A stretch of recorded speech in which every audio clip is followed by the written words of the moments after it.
Fish on. Fish on.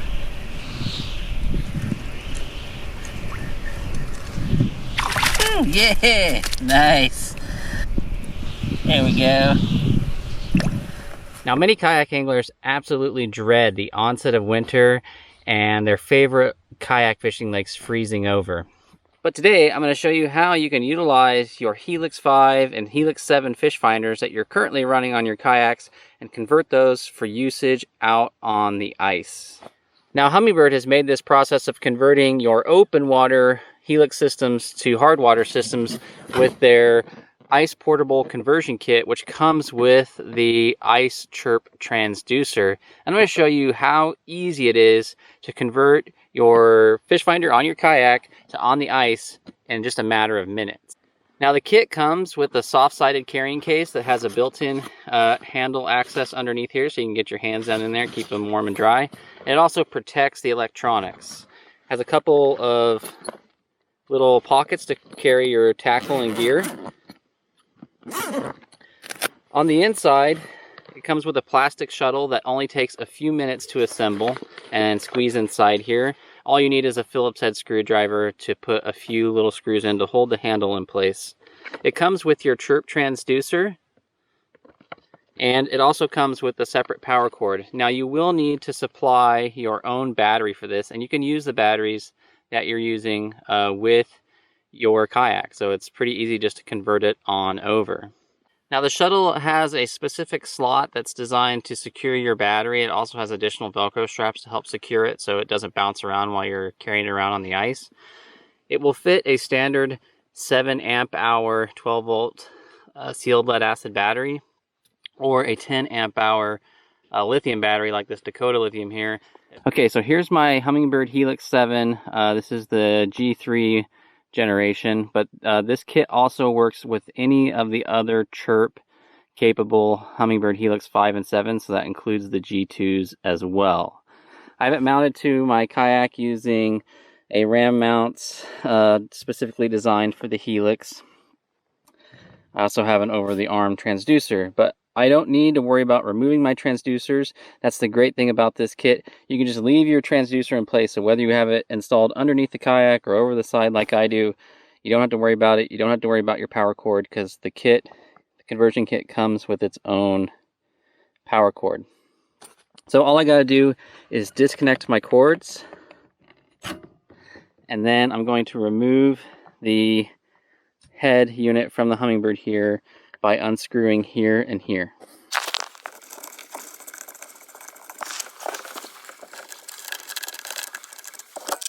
Okay, next I'm going to take and install this into the conversion ice kit.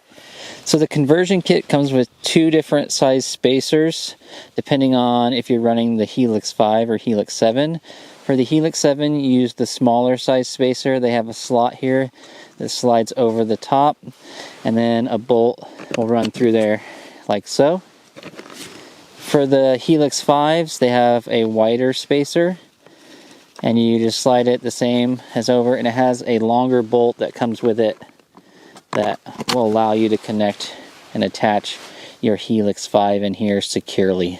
Okay, the first thing we need to do before we install the head unit into the ice conversion kit is plug in our transducer and plug in our power cord. So the transducer only has 2 pins. That's because there's a lot less information being fed into the head unit. There's no temperature gauge, no down imaging or anything. It's just sonar. So all you gotta do is just take and plug that into the head unit. Just fairly straightforward. So then you just need to plug in your power cord, which is the same 2-prong power cord as you always use on all your standard Humminbird, and there you go.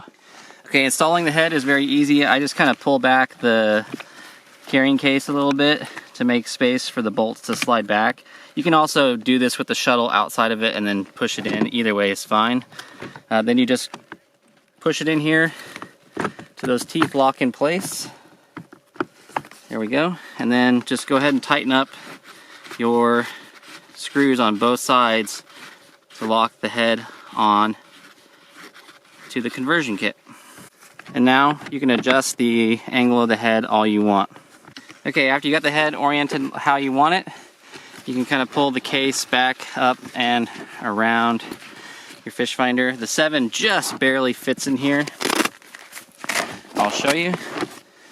It makes for a very tight fit, but it will zip entirely close and protect the screen. Now the Humminbird ice conversion kit with the Chirp transducer certainly simplifies everything, but you can also buy these individual components of different size shuttles and the power cords and the Chirp transducer separate. If you want to build your own unit that meets your own specifications, for instance, here this is my older Helix 5. I actually bought a smaller shuttle to make it a little bit more portable, and I've tied in the ram ball mount system so that I can just use the ram ball mounts to move it from one unit to the other rather than tying it in using the traditional head mounts. So you can be creative as well. Don't feel like you're constrained, but I do certainly think that the ice conversion kit makes things very easy and simple. Okay, so this is your ice transducer. There's a nice little spot for it to sit comfortably there, and you can wrap it on these transducer cord storage here, and you can clip it in there so it doesn't get all tangled in there. It comes with a little rubber grommet here that goes on the top of your transducer float. So you want to make sure your transducer falls down at least just below the ice. So we got about 5 inches of ice here. So I'm just going to go ahead and leave about 5 inches of wire below the float. This keeps it oriented in the right way. You can shove it inside this float here, push down this grommet, this clamp, and tuck the wire into that so it grips. And that'll prevent the transducer from just sliding all the way down deep. And there you go, it floats just fine. Okay, the first thing we need to do is turn on our Humminbird Helix unit.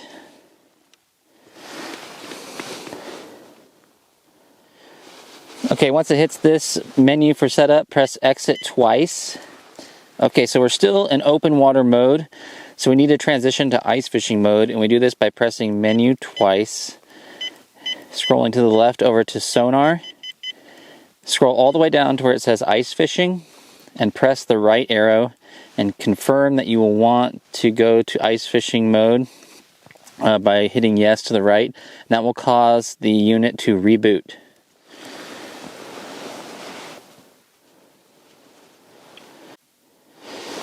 Okay, now that it's rebooted, we'll hit exit twice. And now, if you're not familiar with the ice fishing settings on this, then this will probably look quite a bit different to you. These will be some very unfamiliar looking screens. So if you're unfamiliar with, hey, there's a fish right there, see that? It's a fish swimming underneath. If you're unfamiliar with these ice fishing settings, these screens will probably look very different to you. So this is a flasher setting. This is what they call 2D mode, or I call traditional sonar, because it's a lot like the sonar modes that we just use when we're out kayak fishing. This is a zoomed in view with an RTS window, which I'll go over more. Flasher setting, sonar or 2D setting. This one's just a split screen, one zoom, one not, with RTS windows on both sides. This one's just got your big info, and you can actually change this and set up, customize this to have the different bits of information that you want that are easily readable. There's your GPS, GPS flasher, GPS 2D sonar, and back to the beginning. So the first thing I want to do is clean this up and just have the screens on there that I want to use. So I'll go to menu twice, go over from setup to the right one down to visible. So I'm going to keep the flasher 2D view. I don't need the zoom view, so I'm going to make that hidden.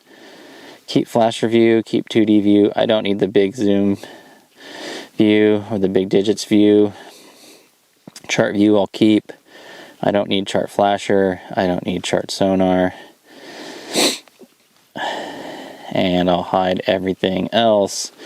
Now when I exit, now I just have the 4 screens that I use the most, which is flasher 2D, just flasher,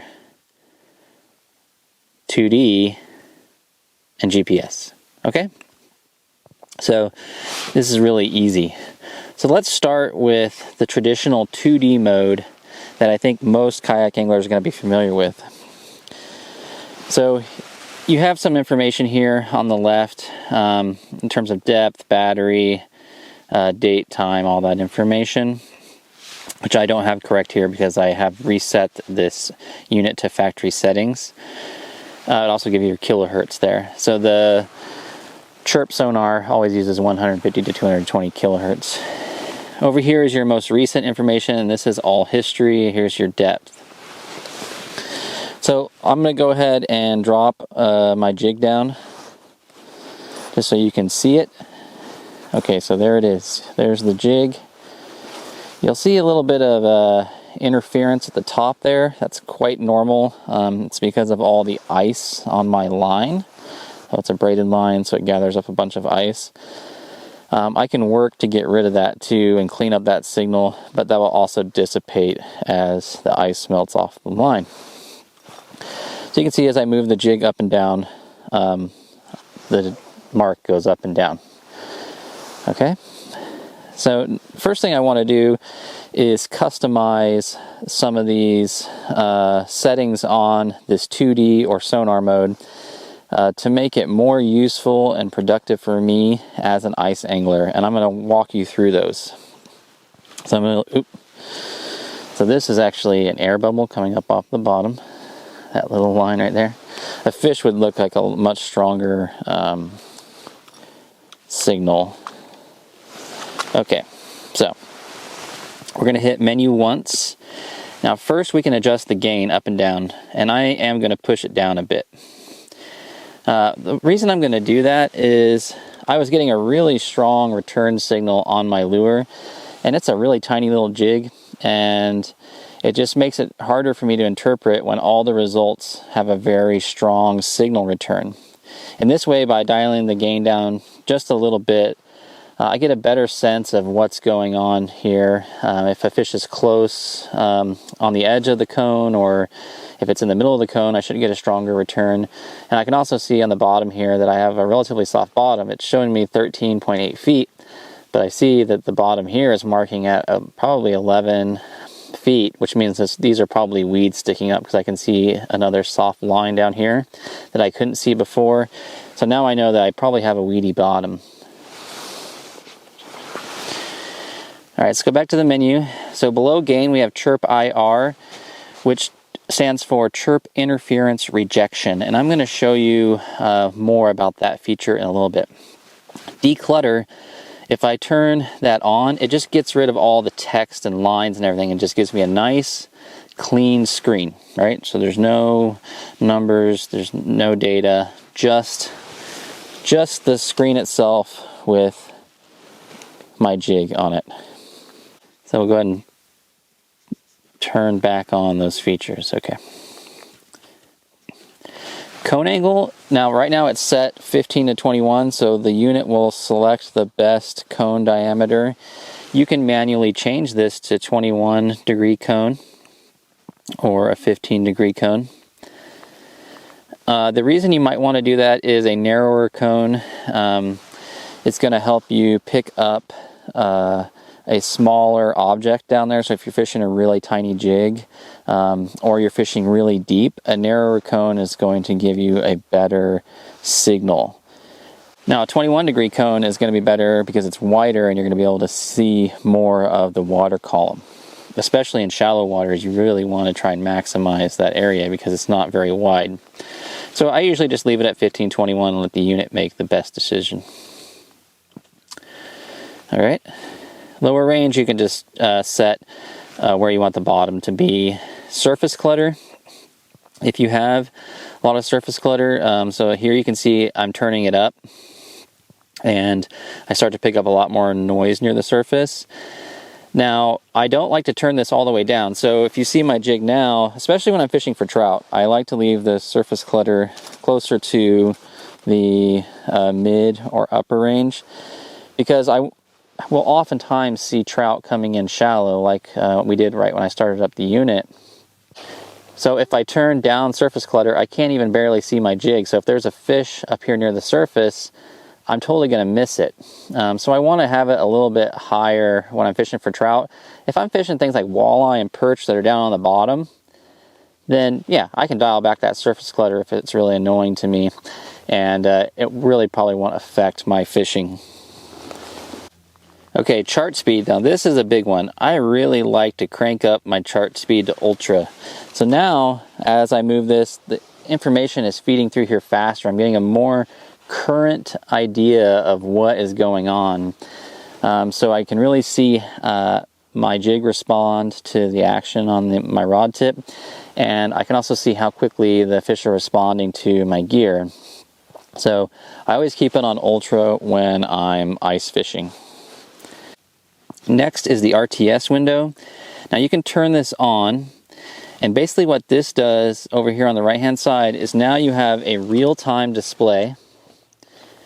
This is basically a verticalized version of your flasher, which I'm going to show you in a sec. And then this is all history, right? So this is history. Now this is the Ascope mode, and what this does is it kind of gives you two ways to measure signal strength. So on traditional sonar, you measure signal strength by the intensity of the color.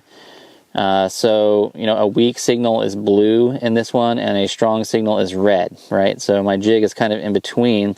But what the Ascope does is it also kind of gives you a width indicator. So you'll see how this little band here is kind of oval in shape. And if a fish were to come in and try and attack this, it would be significantly brighter and wider.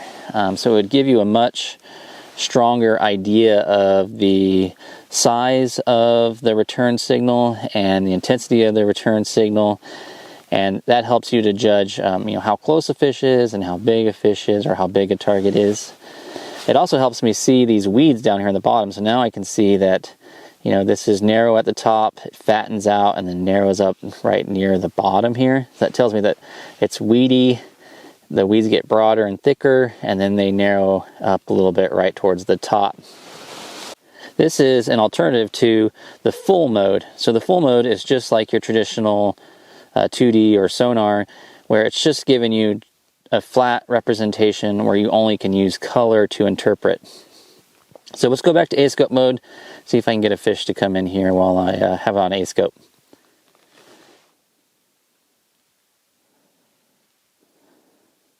There it is. There's a fish. See that big bright red mark? Looking at it. Nope, it swam away. He's still there. There he is, I got him. So you saw that big red mark come up, and it got a lot stronger. You can take the transducer out when you're fighting a fish so you don't get tangled up on it. It's a good sized rainbow. We can get him through the hole here. There we go. Pretty little rainbow right there.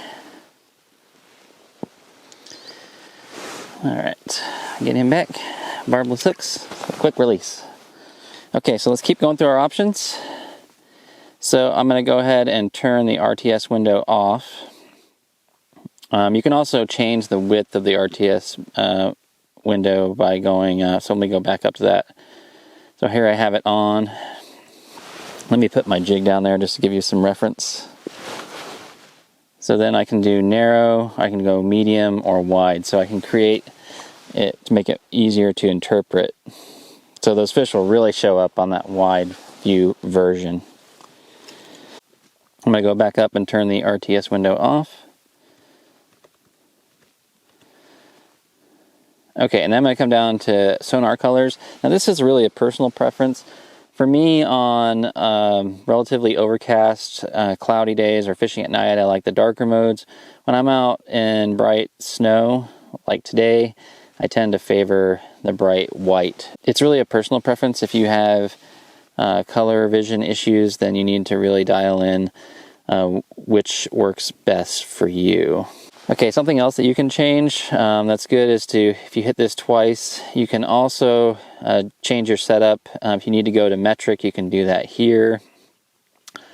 You can also change your local time, which is a good thing. You want to have this dialed into the correct time so that you're not late for dinner, and turn on and off daylight savings time.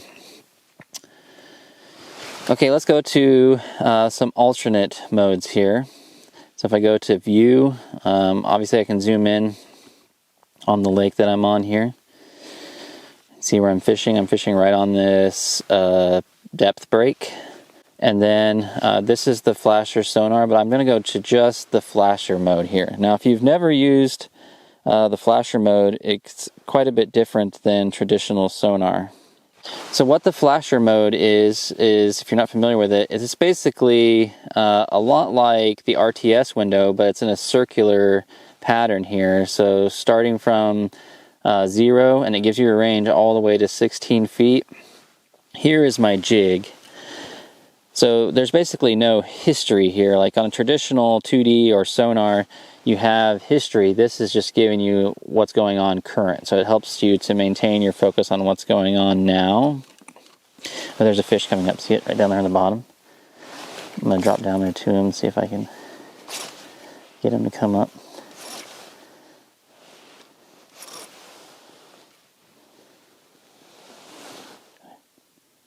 Here he comes. He's looking at it. Ooh, I missed him. He's still down there though. He's still right there. He's coming up to meet it. He's still looking at it. Nope. That's him right there. There's my jig coming down to him.